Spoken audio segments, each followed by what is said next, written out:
What's up, Thrashers, and welcome back once again to the Thrash Maniac 99 YouTube channel, and I am back with another album review for you guys, and today I am talking about the latest offering from Hyperdontia with Harvest of Malevolence. Also came out on June 21st, this time on Dark Descent Records, and this is, I believe, their third full-length overall, and this is my first time checking out this band, and I've heard this band come up in many different circles, and I just never got around to checking them out until this new album, and, well, shame on me for not checking this band out sooner, because holy shit, this is some nasty old-school death metal, and this is an international band featuring members that are from Denmark and Turkey, so kind of an interesting country combination for this band. And right off the rip, with the opening track, Death's Embrace, immediately get hit with old school death metal touches. Low end tremolos, thrashy beats, and blast beats. Although I will say this actually reminds me a lot of Necrod, like not only in these parts, but also in the production. It has that like old school, raw, nasty production, but it's well mixed for the most part. Made me think of like the recent Necrod album that came out just a couple of months ago.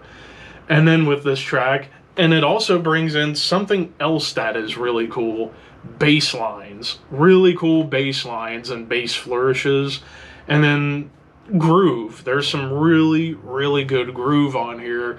And then the leads kind of range all the way from dive bombs to shred to melody whenever it gets down to the solos on this album, and it gets that way right away with this opening track where you get two leads, one that's more shreddy and one that's a little bit more melodic. Hell, even a bass melody shows up too.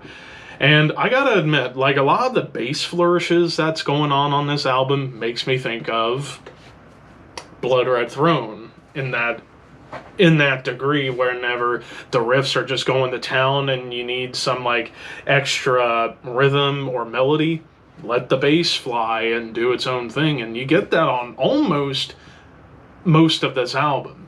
Then you get into Salvation and Death.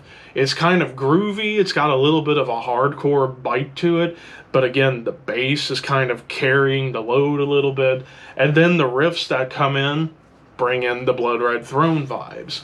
Blast beats, tremolos, it gets thrashy again. Then marking the right, this is where I start to get some Cannibal Corpse nods, and there's quite a few moments on here where I would think of Cannibal Corpse in terms of the blasts and the riff work, and even in some of the thrashier moments that come up in here, definitely makes me think of bands like Cannibal Corpse, Blood Red Throne, Deicide, like that thrashy death metal from Tampa, or in the case of Blood Red Throne, Norway. But there's also some blackened blast beats and tremolos that come up in here to kind of add an extra ingredient, so to speak, in the diabolical recipe that is Hyperdontia. And then this was really one of the only songs where the lead was more of a big giant dive bomb, and it was at the very end. Then into Pestering Lamentations, one of the best introductions on the entire album, the bass line and awesome drum intro, and then you get into low-end tremolos and groove. I would dare say almost to the level of a band like Bolt Thrower. And then there's some more melody coming in, and even a nice lumbering groove. And it kind of made me think of Necrod again, like especially off of that last album. Some more black and blast, but there's even some like quick fire chugging riffs towards the very end, almost machine gun chugs. Persuasive Rot.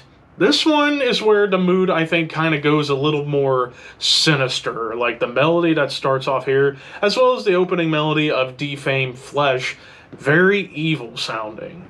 In the case of Pervasive, not Persuasive, Pervasive Rot, lumbering grooves, once again, some double time, again, to bring in that Bolt Thrower vibe. But I really like how, on a good chunk of this, whenever the blast beats are going on, it's like the riffs vary. Sometimes they're the low-end tremolos, or they're machine gun thrash metal riffs. And then there's even a breakdown, and this is, I think, one of the only times on the album where you get like a true blue breakdown. Then Irrevocable Disaster, we're back to Blood Red Throne territory with the blasts and the tremolos and the thrashy riffage. Or actually, no, this is more Cannibal Corpse. Well, Cannibal Corpse, Blood Red Throne, very, very close bands. But I like the tremolo riff on top of the lumbering groove because it almost gives you that, like, you know, Satan's coming at like a slow lumbering march to impale your fucking eyes and kill you right then and there. But also little atonal guitars, which this, as well as the opening melody of the following track, Defamed Flesh, the only times where there's like any atonal guitars, whereas most of this is like meat and potatoes when it comes down to the riff work.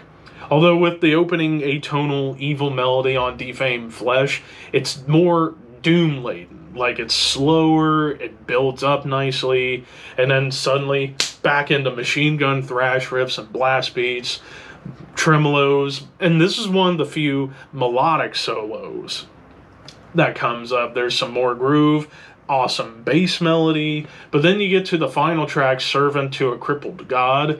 Starts off with more blackened tremolos and blasts, again to add a little bit more darkness to everything, but it gets thrashy and blasty, back to that Blood Red Throne vibe, lumbering grooves with awesome bass flourishes and another melodic lead. So basically, to really describe this album, it's like if you took the production value of the last Necrot album, mixed in musical influence from Blood Red Throne and Cannibal Corpse, and a little bit of Bolt Thrower, you get this album to an extent, if you really want to break it down like that.